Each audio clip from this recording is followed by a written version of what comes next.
everybody. It's a great pleasure to be here. A strange thing happened on the way to a better world. In pursuit of an admirable quest, that is, a world free of sex discrimination, where you're judged on your own qualities and not your sex, truth and falsity went topsy-turvy. The truth, the science of sex differences, became dangerous, unmentionable. And in its place, the conventional wisdom, which is a ragbag of ideas that have long been extinct but are kept ghoulishly alive by popularity, they became the entrenched orthodoxy, influencing public thinking, agendas, and policy making, and completely crowding out science and sense. Now, my aim is to show you why the current orthodoxy should be abandoned, and why, if you really care about a fairer world, the science does matter, and it matters profoundly. I'm going to take two examples, both about the professions, because they really very well epitomize the orthodox litany, how society systematically discriminates against women, and how at work they are victims of pervasive sexism. So, here are the conventional wisdoms. Well, women in ghettos. Why in medicine are men from surgery, women from pediatrics? In law, men from corporate, women from family. In science, men from physics, women from sociology. It's because women are ghettoized into stereotypically female professions and specialties, where prestige and pay are the lowest. And why is it always men at the top? The highest positions and prizes, whether influence or income, heads of state, CEOs, professors, Nobel laureates. Why? Because for women, there's a glass ceiling. For men, there's a glass elevator. Well, but you might be thinking, isn't that conventional wisdom true? Isn't the evidence compelling? No. Nonsense. Thank you. It's wholly misconceived. It's both ignorant of modern science and it's fighting battles that have already been won. But before I explain to you about that, I've got two caveats. One is about averages. We'll be comparing averages, not differences between individuals. Try not to think in individuals, but about differences between groups. Specifically, how characteristics are distributed differently in the two groups, males and females. And second, let me stress that I'm emphatically not denying that discrimination exists. I'm not denying that. Rather, it can't be the whole story, and it certainly isn't the story in the way that it's generally told. So let's get straight to some science of sex differences, and I'll start with tastes, that is, with interests. There's an experiment in which sex-stereotyped toys, trucks and dolls, were given to mixed-sex groups. Now, I'm sure that all of you will guess correctly which sex preferred which, but these males and females were vervet monkeys. Now consider newborn babies. Even at 1 day old, girls prefer a human face and boys prefer a mechanical mobile. Now, neither those monkeys nor babies had been brainwashed, socialized, stereotyped, ghettoized, or any of these other things, and they hadn't even encountered toys or mobiles previously. Rather, what these results of these little experiments capture is an evolved sex difference in interests. Women are far more interested in people, and men are far more interested in things.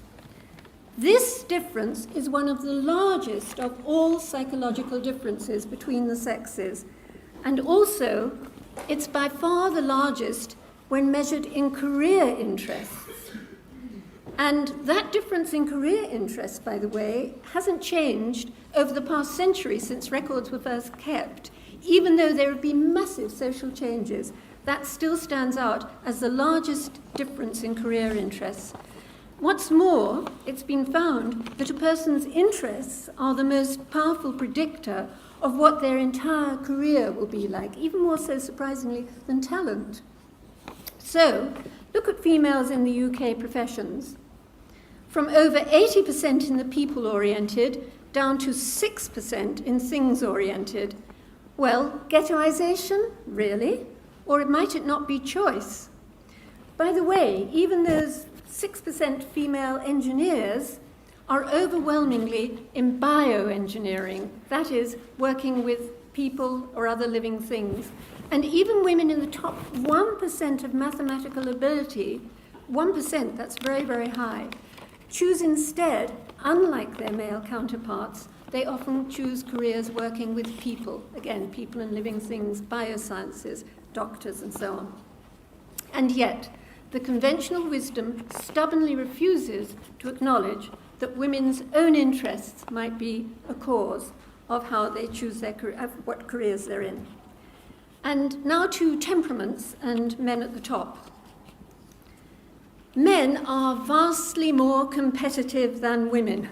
I'll tell you why very quickly. Quick evolutionary sketch. Give a man 50 wives and he'd have children galore, but a woman with 50 husbands, no advantage whatsoever. So, natural selection favored men who competed strenuously for mates. And all men now are descendants of those victorious competitors. From this, much follows. Men are far more ambitious, status-seeking, hierarchical, single-minded, opportunistic, persevering, risk-taking. Their entire life strategy is a far higher risk, higher stakes game, and far more dedicated to winning. They notoriously find any area to be first, most, biggest, best. I got from Guinness Book of Records, beer mat flipping, haggish hurling, or extreme ironing. There are worse ones than that, I can tell you. And they even appropriate all the summits. This was recently held in Paris, the Global Summit of Women.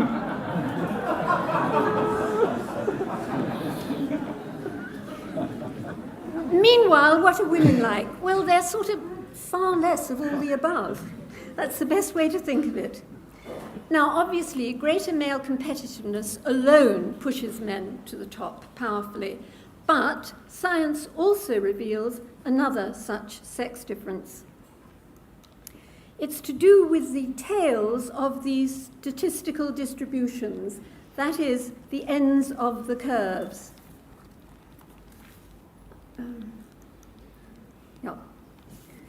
For all sex differences in all species, this is not just humans, all sex differences in all species, there's a difference in the shape of the tails.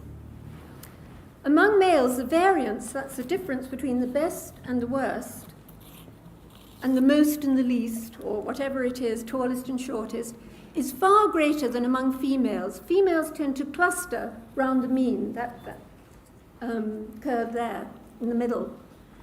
Females tend to cluster around the mean. The tails are far less far apart, but among males, the variance can be great, huge. So males are almost bound to be overrepresented, both at the bottom and at the top. I think of this, I hasten to say metaphorically, as more dumbbells, but more Nobels. An extreme example of the right-hand tail, which even the scientist who found it said in the paper, staggering, for the ability in mechanical reasoning in the top 0.1%, that's admittedly a very rarefied atmosphere. Try and guess what the male-female ratio is. It's 236 to 1.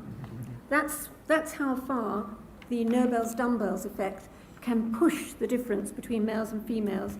Now, greater male variance, as you can see in that extreme example, can profoundly influence male-female differences, particularly those that most enrage conventional wisdom, that is, the predominance of men at the top, always looking to the top, never at the dumbbells. But nevertheless, greater male variance has become what in the States is called a third rail issue, that is, touch it and you die. And that precludes any investigation of what is really a very potent cause. So, sex differences stem ultimately from different reproductive strategies, but they pervade our entire psychology, and their distribution differs, giving rise to differences between the two groups. So the life priorities of men and women are not identical. I'll repeat, not identical, because the orthodoxy conflates equality and sameness. Constantly, when people are concerned about equality, what they immediately jump into instead is sameness. But you can't expect sameness for males and females. On average, there are these differences. So conventional wisdom began with an injustice, with women being denied choice just because they were women. But that's morphed into a deeply misguided quest. Sameness of outcome for males and females in all fields, 50-50, 50%. Well, that's not good enough. Conventional wisdom is a science-free zone with factoids where facts should be and a dreadful jargon generator where theories should reign. It's outrageous that it should be taken seriously at all, that it occupies a position where science and evidence should prevail, and that it dominates policy, even though its precepts have long been rendered utterly extinct, first by a scientific understanding of sex differences, and second, through political progress against sex discrimination. Now, science doesn't dictate goals. I'm not saying it's only science, but it can help us to achieve our goals. And as Marx didn't ever quite say, if we want to change the world, we first need to understand it. And how can we forge a fairer world if we allow beliefs that are long extinct to stand in the way of what is really indispensable, the Darwinian science of sex differences? Thank you. Science stands by itself. It doesn't care what people think about it. The universe didn't care about the Inquisition. It continued circling around. And genetics is like that. I mean, genetics is a scientific way to make sex boring. Okay, that's what I do professionally. And we discover things that may be uncomfortable. But if they're uncomfortable, too bad. I think the morals have to be put on one side. So I think that's the issue. People are unwilling to accept the truths of science on ideological grounds. And it doesn't really matter what the ideology is. It's the unwillingness to accept the truth I don't like. Mm-hmm. Helena, did you want to add to that? Yes, there is a problem about the ideology and its winning because, for example, policy making is entirely made on the grounds that males and females are the same. And roughly speaking, if females aren't the same as males, then it's because they're being held back in some way.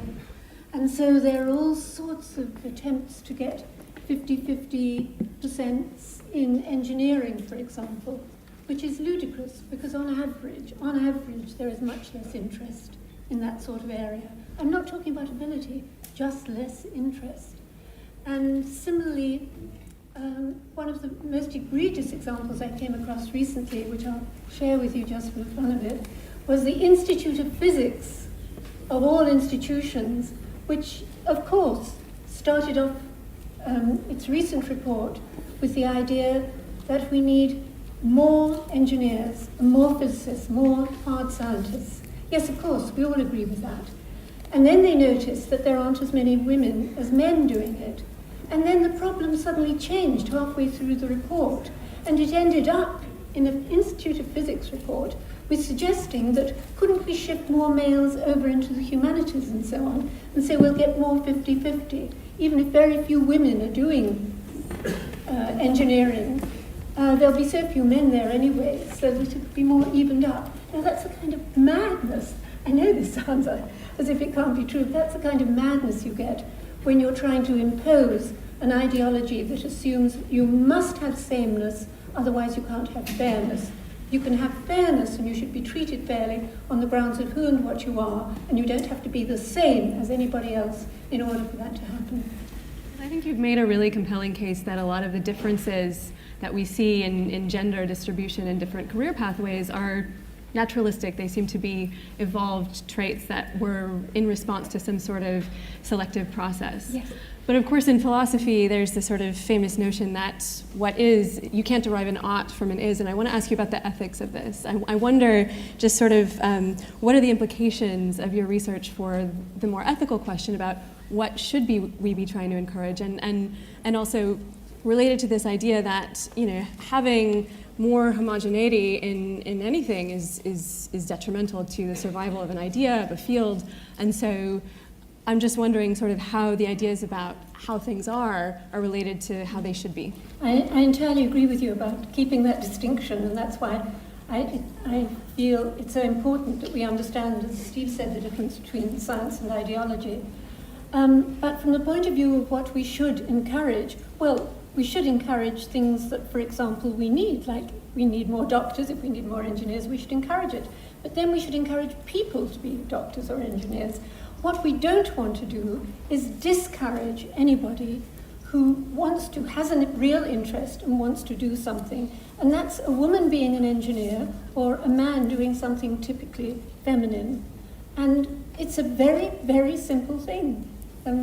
But the planning of what you need in a society and which people you encourage to go for it are two different things. Great.